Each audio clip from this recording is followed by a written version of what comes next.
Video 55/365 और आज हम बात करेंगे how to choose a perfect life partner कि हम अपना परफेक्ट जीवन साथी कैसे चुनें। तो इसकी कुछ स्टेप्स हैं। पहले हम जान लेते हैं हमारी दो तरह की मैरिजेस होती हैं।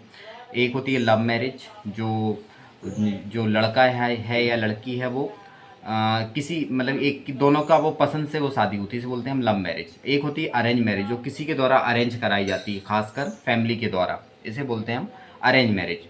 तो अरेंज मैरिज के मोस्टली बहुत चलती है इंडिया के अंदर देखा जाए।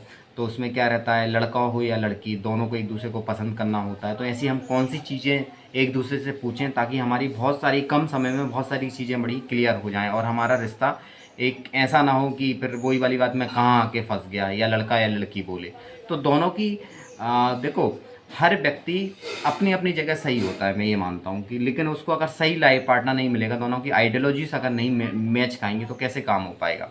मान लो कि मैं कोई डॉक्टर हूँ, ठीक है, मेरे घर से कोई एक अलग प्रोफेशन में है, लेकिन अगर वो दोनों को नहीं समझ पा रहे, क्योंकि हो सकता है एक डॉक्टर को रात को सर्जरी के लिए कॉल आ जाए, एक हो सकता है टीचर हो, उसे 10 से 4 की नौकरी करता है, उसे लाइफ के बारे में पता नहीं है, तो थोड़े के कहीं ना कहीं क्लैसेस होंगे। कई सारी चीज़ों पर क्लैसेस हो सकते हैं। हो सकता है कि एक को बहुत घूमने का बहुत ज़्यादा शौक हो और दूसरे को हो सकता है इंट्रोवर्ट हो, उसे घर से लोगों से मिलना जुलना ही नहीं पसंद है। तो काफ़ी सारी दिक्कतें हो सकती हैं इससे। ठीक है, एक को बहुत मिलने जुलने का शौक है तो उसको घूमना फिरने वाला चाहिए कि भैया अच्छे तरीके से लोगों से बात करे, अच्छे से मिले, अच्छे से बात करे, बहुत सारी चीज़ों पे अपने डिसीजन ले। लेकिन एक जो दूसरा पार्टनर है उसको सारी चीज़ों में कोई शौक ही नहीं है, इनको कोई लेना देना नहीं है, तो फिर वो काफ़ी क्लैसेस होंगे। तो इसका एट द एंड रिजल्ट ये होता है कि ऐसे रिश्ते टूट जाते हैं।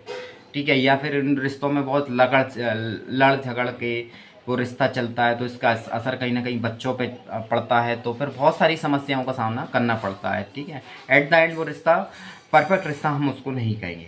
तो हम पहले इसको स्टेप बाय स्टेप समझने की कोशिश करते हैं कि हम परफेक्ट लाइफ पार्टनर अपना कैसे चूज़ करें। तो स्टेप नंबर 1 है कि हमारा हैव अ क्लैरिटी होना चाहिए। किसी भी चीज़ को लेके, आप लड़का देखने जाने वाले हो या लड़की देखने जाने वाले हो, है कि या आपस में आप लोग बात करने वाले हो, तो हर एक मुद्दे पर एक स्पष्टता के साथ आप उन मुद्दों पर बहुत अच्छे तरीके से बात कर लें कि भाई मुझे फ्यूचर मेरे प्लान ये हैं।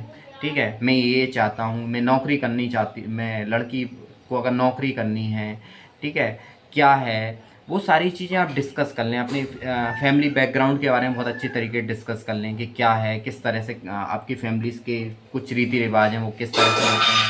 ठीक है, पहली चीज़ पूरा क्लैरिटी से बात कर लें कि मेरे को ये अभी मैं कर रहा हूँ या इस स्ट्रगल या दौर में फंसा हूँ, मुझे आगे चल के इस तरह का बिजनेस स्टार्ट करना, उसमें रिस्क भी हो सकता है, मैं फेल भी हो सकता हूँ, मेरी फाइनेंशियल स्टेटस काफ़ी ऐसा है। तो हो सकता है कि एट द एंड अगर आप ये कुछ चीज़ें अपनी बात रखोगे, हो सकता है थोड़े रिश्ते में थोड़ी सी प्रॉब्लम हो सकती है, कभी झूठ बोल के कई सारे रिश्ते कराए जा सकते हैं।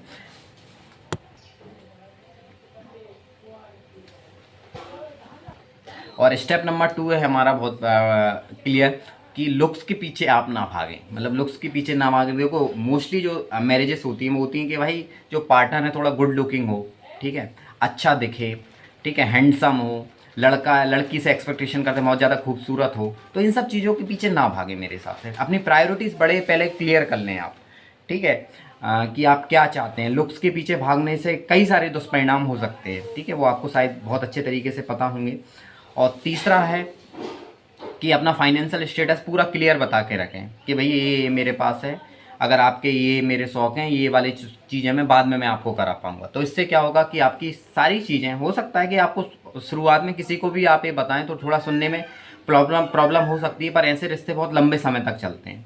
ठीक है, तो मैं पूरा वीडियोस को मैं समराइज़ कर देता हूँ कि यदि आप लड़के को देखने जाने वाले हैं या लड़की को देखने जाने वाले हैं, सारी चीज़ें स्पष्टता से अपनी बात कर लें, सारी चीज़ें अच्छे से बात करें। अकेले में मिल सकते हैं, अपनी क्लियरिटी अपनी बातें बता सकते हैं। दूसरा ये है बहुत सिंपल सा कि अपने लुक्स के पीछे अपन को बिल्कुल नहीं भागना है।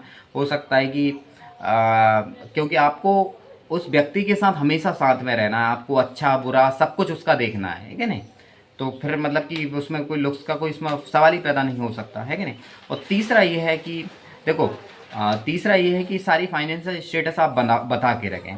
ठीक है, एट द एंड हो सकता है कि आपकी कई सारी चीज़ें आपकी मैच ना करें, लेकिन आप चीज़ें बताएंगे तो कहीं ना कहीं बेसिस पे वो रिश्ता लंबे समय तक चलेगा। वो चीज़ आप ध्यान रखें। मैं समराइज़ कर देता हूँ। देखो, परफेक्ट रिश्ता कभी भी एग्जैक्ट इस दुनिया में नहीं करता है। आपको कुछ चीज़ें तो एडजस्ट करनी पड़ेंगी, है कि नहीं। कुछ चीज़ों के लिए ओके होना चाहिए, क्योंकि we have a human, we have not a completely 100% perfect at any kind of things. ठीक है, तो आपको याद रखना है कि हम हर चीज़ के लिए परफेक्ट नहीं होते हैं। तो कुछ चीज़ें हमको फॉल्ट को एक्सेप्ट कर लेना चाहिए, लेकिन मेजर मेजर चीज़ों को हम सॉल्व कर सकते हैं, वो भी अपनी क्लैरिटी के साथ। तो इन चीज़ों पे आप विशेषकर ध्यान रखें। और कई सारे जो स्टेप्स बताएंगे, अगर आप उनको फॉलो करते हो तो कई सारी चीज़ों के आपके, जैसे फाइनेंशियल स्टेटस का हो गया, लुक्स का हो गया, ठीक है, फैमिली बैकग्राउंड के ऊपर हो गया, अगर इस पर आप बहुत अच्छे तरीके से सोचोगे, बात करोगे, गहराई से चीज़ें क्लियर होंगी, तो आपको बहुत सारी चीज़ों पर मदद हो सकती है। ठीक है, क्योंकि कम समय में और बहुत कुछ तो फाइंड करना नहीं है। लोग तो लव मैरिजेस फेल हो जाती हैं, अरेंज मैरिज तो बहुत बात की दूर की बात है। तो इन चीज़ों को आपको ध्यान रखना है। बाकी बहुत ऑल द बेस्ट जो भी आप करने वाले हैं। अगर कोई आपको कोई DM लगता है तो प्लीज़ डायरेक्ट मैसेज आप मुझे कर सकते हैं।